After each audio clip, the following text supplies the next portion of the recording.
What's going on, you guys? My name's Ty Knotts, and welcome to Top 5 Unknowns, 5 victims who solve their own crimes. Number 5.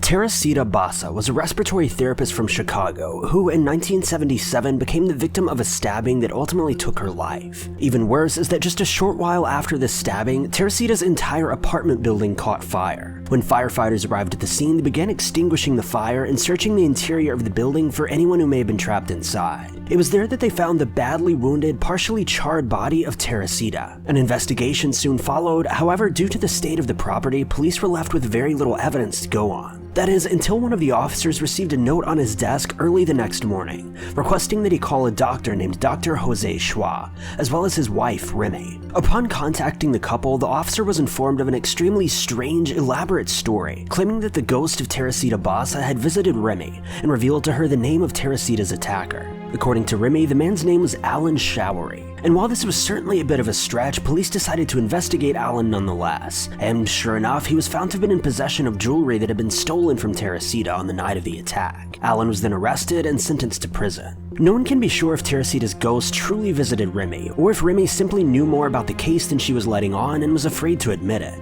Though regardless, Teresita's attacker was thankfully caught and locked away.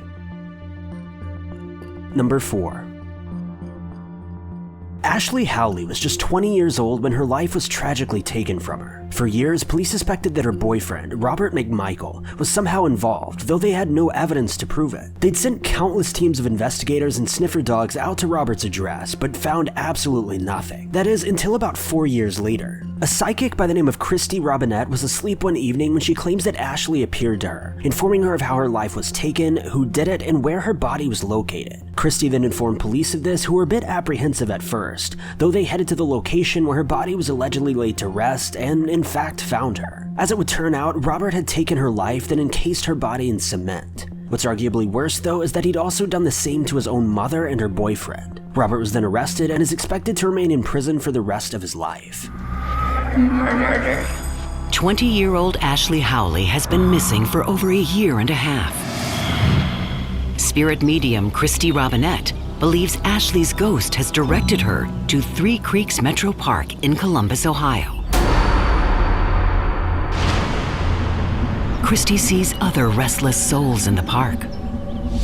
Even so, she starts to think she's in the wrong place to find Ashley. This isn't right. The trees are the wrong color. Ashley showed me lighter colored pines. No, there are no light colored pines here. I realized that Ashley had said the light pine trees, and as I was looking around, I only saw dark colored pine trees. I could feel Carrie was very upset. Everybody else was upset. We didn't feel like we were any closer. Ladies, if there's anything else I can do for you, just let me know. I didn't want to leave. I wanted to continue and I wanted to help find her. I don't know what to say. I sobbed all the way home. It was a Saturday morning and the kids were still sleeping, and I went into the bathroom to take a shower. Ashley was crying and saying, "I just wanted to be loved." I realized that her communication was getting stronger, she was getting stronger, and instead of being so afraid, just as if we have the 7 different stages of grief for those that had lost, I realized that they have those stages on the other side too, and she was going through her sadness stage.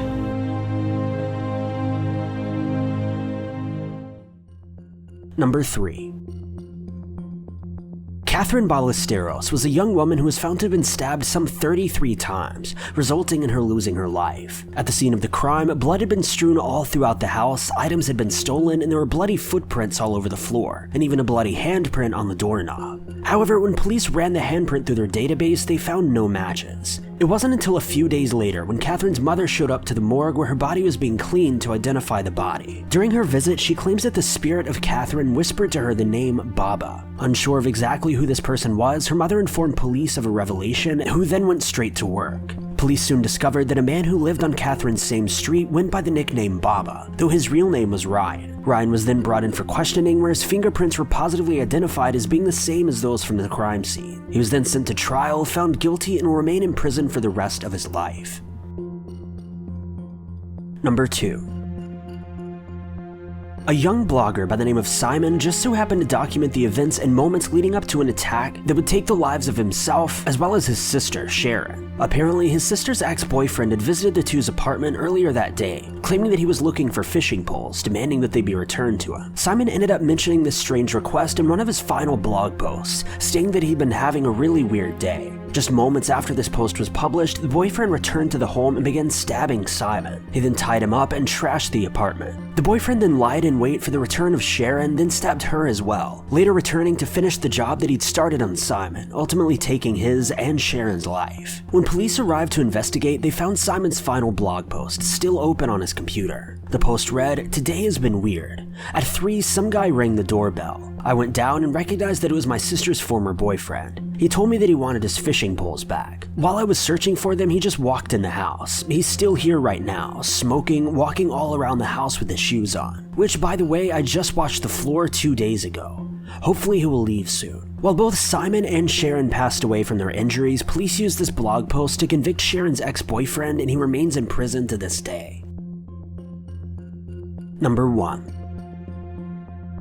Russ Stager was a high school basketball coach who seemingly had it all: a decent job, a family, and a new beautiful wife. However, Russ knew better than to take all of this at face value, and began to notice that something was quite off about his newfound wife. Because of this, Russ began to keep tape recordings in his school office, which he used essentially as diary entries, documenting his life and any strange events in extreme detail. These tapes revealed quite a lot of information to police when they began to investigate his untimely passing. After he'd passed away from being shot in the back of the head, allegedly after the gun he kept under his pillow went off without warning. The tapes revealed that he knew his wife was having an affair, and documented all sorts of strange events involving her, such as her waking him up in the middle of the night to take a series of sleeping pills for seemingly no reason at all. As police continued to listen to these tapes, they also found that his wife was addicted to shopping, and had sent the couple into an unprecedented amount of debt, which could never have been repaid on the coach's salary. Additionally, Barbara's alibi could not be confirmed, and numerous statements she'd given did not properly match up with the tapes that Russ had left in his office. It didn't take long for a jury to find her guilty of taking her husband's life, with her then being sentenced to prison. The final piece of evidence in the case came from a most unlikely source. At Durham High School, one of Russ Stager's students was cleaning a gym locker when he came upon a cassette tape. The voice on the tape was one he recognized immediately. This is Russ Stager. This is January 29th, 1988, 10 minutes of 2. She stood there to see. The tape was recorded just 3 days before Russ Stager's death. On the tape, he confided his belief that his wife, Barbara, was planning to kill him. The last few nights, Barbara has woke me up and gave me what she said was 2 aspirin. She stood there to see if I took it. I did not take it. Russ Stager went on to question the allegedly accidental death of Barbara's first husband. The first one, I don't know what happened, but according to his parents, there was some foul play going on.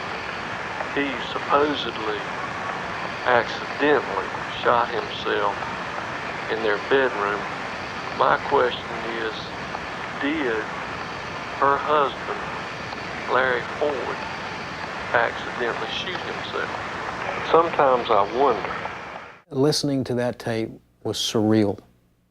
I had never, ever experienced anything quite like that in prosecution, where you try a case, a person for homicide, and yet the victim, who you represent, who has no voice in the courtroom, is now telling you what he is feeling, experiencing, and worried about immediately prior to his execution, so to speak. Thank you guys so much for watching. If you like this video, be sure to click that like button. Also, don't forget to subscribe and click that notification bell to keep updated with our videos.